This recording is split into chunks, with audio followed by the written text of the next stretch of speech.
জগন্নাথজিকে খিচুড়ির ভোগ কেন দেওয়া হয়? জানুন ভক্ত করমাবাঈর অদ্ভুত কাহিনী। যখনই ভগবান শ্রীকৃষ্ণের ভক্তি নিয়ে আলোচনা করা হয়, এক নাম অবশ্যই আসে, ভক্ত করমাবাঈ। তাকে মারওয়াড়ের মীরাও বলা হয়। রাজস্থান জেলার নগর জেলার কালওয়ারা গ্রামে 1615 খ্রিস্টাব্দে করমাবাঈর জন্ম হয়। তার পিতা জীবনরাম ডুডি ভগবান শ্রীকৃষ্ণের মহাভক্ত ছিলেন এবং নিজের বাড়িতে মদনমোহনজির মন্দির করে প্রতিদিন পুজো ভোগ দিয়ে থাকতেন। ছোট্ট করমা প্রতিদিন বাবাকে পুজো করতে দেখে এবং ধীরে ধীরে তার মনেও শ্রীকৃষ্ণের ভক্তির গভীর প্রভাব বসে যায়। একবার করমার পিতামাতা পুষ্কর তীর্থে স্নান করতে গেলেন। যাওয়ার আগে তারা করমাকে বললেন, বেটি, প্রতিদিন ভগবানের জন্য ভোগ তৈরি করে খাও।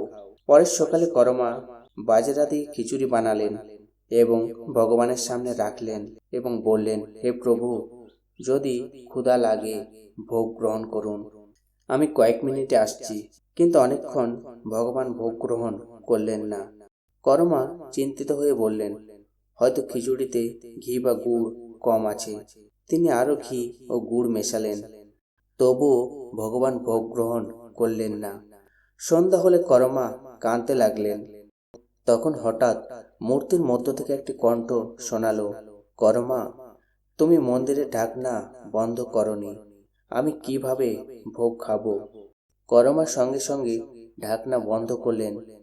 কিছুক্ষণ পর যখন তা খোলা হলো, পুরো থালি খালি ছিল। ভগবান নিজেই খিচুড়ি খেয়ে গিয়েছিলেন।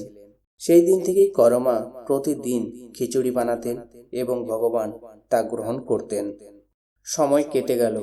পিতামাতার মৃত্যু হলেও করমাবাঈ তীর্থ ভ্রমণ করতে করতে জগন্নাথপুরী পৌঁছালেন। ওখানেও তিনি প্রতিদিন ভগবানকে খিচুড়ির ভোগ দিতেন। একদিন একটি ছোট্ট ছেলে তার কাছে এলো এবং বলল, মাতা, খিচুড়ি পাবো? খুব সুগন্ধ আসছে। করমা প্রেম দিয়ে তাকে খিচুড়ি খাইয়ে দিলেন। ছেলেটি প্রতিদিন খিচুড়ি খেতে আসতে লাগলো, কিন্তু কেউ জানতো না সেই ছেলে নিজেই ভগবান জগন্নাথ ছিলেন, যিনি ভক্তির প্রেমের টান খেয়ে আসছিলেন। এক সাধু করমাকে বললেন, প্রথমে স্নান করে ভোগ দাও। এবার ভোগ দিতে সময় লাগতে শুরু করলো। মন্দিরের পুরোহিত দেখলেন ভগবানের মুখে খিচুড়ির দানা লেগেছে। রাতে ভগবান স্বপ্নে বললেন, আমি আমার ভক্ত করমাবাঈর কাছে খিচুড়ি খেতে যাই, তাই এমন হয়েছে। সাধু যখন এটি জানালেন, তখন তারা করমাবাঈকে বললেন, আপনি আগের মতোই প্রেম দিয়ে ভোগ দিন, এটাই সঠিক ভক্তি। একদিন ভগবান জগন্নাথের চোখ থেকে অশ্রু ঝরল। স্বপ্নে তিনি রাজাকে বললেন, আজ আমার ভক্ত করমাবাঈ এই জগৎ থেকে চলে গেছেন, এখন প্রেম দিয়ে খিচুড়ি কে দেবেন? তখন রাজা আদেশ দিলেন, আজ থেকে প্রতিদিন জগন্নাথজির ভোগে করমাবাঈর খিচুড়িও থাকবে। তখন থেকে জগন্নাথপুরীতে খিচুড়ির ভোগ দেওয়ার প্রথা শুরু হয়। আর সত্যি প্রেম থাকলে ভগবান নিজেই ভক্তের ঘরে এসে উপস্থিত হন। জয় জগন্নাথ।